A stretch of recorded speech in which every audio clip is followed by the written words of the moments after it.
Pooh Shiesty is no longer signed in 1017, and Gucci Mane no longer has his wedding ring and no longer has his watch. But Gucci, you can holler at me. I can get it back for you, bruh. Other than that, man, it is what it is. Leaked footage allegedly tied to Pooh Shiesty and Gucci Mane is blowing up across the internet right now. Behind the luxury chains, chart success, and multi-million-dollar deals, Gucci Mane reportedly found himself caught in a situation that had nothing to do with music and everything to do with street politics. According to multiple sources, his jewelry was taken in broad daylight by individuals believed to be connected to his own circle. And what really happened to the so-called ice cream man is far more calculated, ruthless, and shocking than most people realize. What's up, fam? Today we're diving straight into a story that's shaking the hip-hop world right now. And trust me, this isn't just another rumor or internet headline. The level of betrayal being discussed here, a lot of people are not ready for it. Before we go any further, let's be clear. Social media has been flooded with claims about Gucci Mane being robbed, and plenty of people are calling it fake news or clout chasing. But today, we're breaking everything down. What's confirmed, what's alleged, and what actually makes sense. We're separating facts from noise and walking through what reportedly went down last Tuesday night in Dallas. A moment that may have changed everything for Gucci Mane and the Empire Forever camp. According to reports, Gucci Mane was inside his private studio, locked in and focused on business, when his own artist Pooh Shiesty allegedly showed up unexpectedly, along with a small group that wasn't there for conversation. And make no mistake, this wasn't a typical label disagreement over contracts or money. This situation reportedly ran much deeper. This was about respect, loyalty, and unresolved tension that had been building for months. And this is where things escalate. We've obtained exclusive security footage that allegedly captures part of what unfolded that night, and it will be shown at the very end of this video. So before anyone questions sources or jumps to conclusions, understand this. These kinds of street stories don't come together overnight. When details line up like this, it's because something real happened. Now let's walk through the timeline. Around 11 p.m. Tuesday night in Dallas, Gucci Mane was reportedly inside the studio working on new material for an upcoming project. That's when Pooh Shiesty allegedly arrived without notice, accompanied by 3 associates from Memphis. And if you've been following the tension closely, you already know things had been brewing, especially surrounding how Gucci Mane handled events after Big Scar's funeral. From that point on, according to insiders, the situation spiraled fast. And what happened next is the part nobody wants to talk about, but we're gonna break it all down. God passed it away, like to this day I still ain't really got over that. It's my little cousin, to tell me welcome home, still messing with me up for real, so I ain't really got over it yet. In the streets, loyalty is everything. When an artist passes, especially someone young and gifted like Big Scar, there's an unspoken rule everyone understands. The label head is expected to step up. Funeral costs, support for the family, handling things the right way. That's how it's always been. But according to people close to the situation, things didn't go down that way, and that's where Pooh Shiesty reportedly took issue. He allegedly felt that Gucci Mane showed serious disrespect toward his fallen brother's legacy and left the family to carry the burden alone.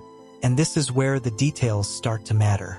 According to Big Scar's family, Gucci supposedly sent only $10,000 for flowers, while a proper funeral could have easily cost $50,000 or more to be handled the right way. That number didn't sit well with anyone involved. The family was furious. Big Scar's sister spoke out publicly, saying, "My brother was worth more than $10,000. Don't play with me." And it only got worse from there. Gucci allegedly told the family he couldn't cover the funeral expenses because his wife's birthday was coming up. And in street culture, an explanation like that doesn't hold weight at all. Funeral paid for. That 10K went to a flowers. Flowers high. We still got a casket. He getting cremated. He getting put up in a museum. Bitches would not be able to walk on my brother's grave. He ain't getting put in no ground. He ain't getting buried with no chains. He not getting them chains back. Period. At the end of the day. Receipts that Annabelle uploaded. For the bill. And on receipts. Like I said, we on receipts 10,000. What the other 10 is, I don't know. But yeah. Yeah. I'm at work with my feet up, making boxes. talking about some long live him, bro. You ain't do nothing, cuz, on God. And you ain't getting them chains, cuz. You can't get them chains. There's no way you can get them chains. The minute that them folk called your phone to see if you were gonna pay for the funeral, you blocked them. That's not real, cuz. On God, that's not real. I thought Gucci was rich too. Ha, fooled all up. But to really understand why this hit Pooh Shiesty so hard, you need the context. Big Scar wasn't just another artist on the label. He was Pooh Shiesty's day one brother from Memphis. They came up together through the same struggles. So when Scar passed, Pooh Shiesty didn't just lose a label mate, he lost family. And when Gucci Mane allegedly didn't handle the funeral the way he expected, it stopped being business and became personal. According to sources, Pooh Shiesty sat with that pain for months.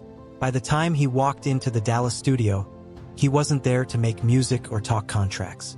He came to send a message. From the start, the energy was off. This wasn't a friendly meeting.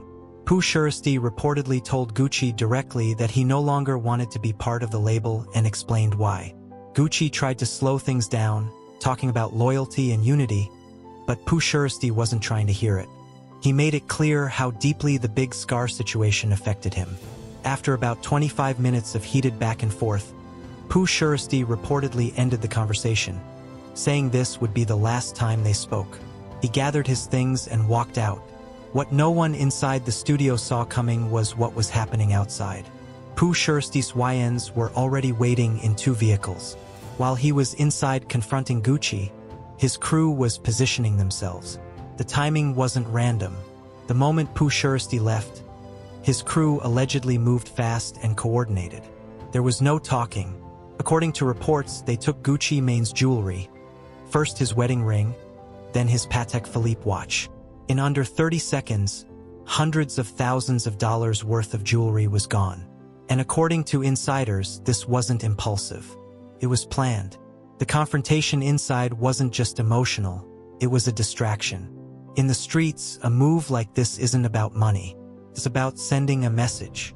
How SIT to be exact, you know, this the faster key. They come with black keys, but when you got these keys, make the car faster. You unlock all the engine power. But, you know, this my first track out. Been one bad. I got this on Gucci Mane's birthday. Like, he gifted me this at his birthday dinner. The dinner was almost over, we leaving. I'm thinking I'm finna go get back in my haircut. The fallout was immediate. After the robbery allegedly took place, Gucci Mane reportedly cut all ties with Pooh Shiesty and removed him from 1017 Records. The relationship was finished. No fixing it, no going back. And by then, the damage was already done. Pooh Shiesty is no longer signed in 1017, and Gucci Mane no longer has his wedding ring and no longer has his watch. But Gucci, you can holler at me. I can get it back for you, bruh. Other than that, man, it is what it is. Breaking news, breaking news, breaking news. Believe me, don't believe me, but y'all know when I break down street shit like this, I'm never wrong. Nash broke down details no one else was touching. How the situation allegedly unfolded step by step. How Pooh Shiesty appeared to sit at the center of the fallout. How his crew moved with near military-like precision. And how Gucci Mane was reportedly caught completely off guard. What stood out most was how careful Nash was with his wording. He avoided directly accusing Pooh Shiesty of orchestrating anything, aware of the serious consequences tied to his probation. Instead, he laid out the timeline, presented the footage, and let the sequence of events speak for itself, leaving viewers to connect the dots on their own. 10K ain't did shit but buy obituaries and flowers, boo. This shit ain't helping no obituaries and flowers, boo. 10K ain't shit. My brother was way more worth, baby, my brother worth more than 10K. Quit playing with me. Quit playing with me. Yeah, Gucci son 10,000, and it was somebody else on another 10. So it was 20,000 in all. At the end of the day, this situation isn't just about lost jewelry or online jokes. It's about power, loyalty, and what happens when trust breaks between people who came up together. When street respect is involved, it isn't optional, it's everything. Now the question is what's next for Gucci Mane. According to insiders, he'll have to tighten his security and move differently going forward. This incident showed that even millionaire rappers can get caught slipping if they don't move right. As for Pooh Shiesty, He's now a free agent with a reputation for standing on loyalty. Some labels may hesitate, but in the streets, his credibility reportedly went up. He was willing to walk away from a major label situation over what he believed was right. This also sent a message to the industry. Money doesn't erase personal loss. When artists go through real pain, they expect to be treated like family, not just business. And according to many, choosing loyalty over millions still earns respect. Now let's get to the footage. Security cameras from the Dallas studio allegedly captured everything. The tense exchange, Pooh Shiesty leaving the building, and his crew making their move.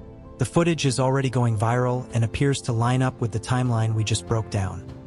Just to be clear, this is serious street business with real consequences. What you're about to see allegedly shows how calculated and precise the move was.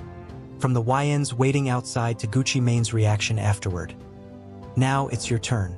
What do you think? Was this justified over disrespect, or did it go too far? Drop your thoughts in the comments. And if you want more behind-the-scenes street stories and industry drama, subscribe and turn on notifications. This Gucci Mane and Pooh Shiesty situation isn't over. The streets are talking.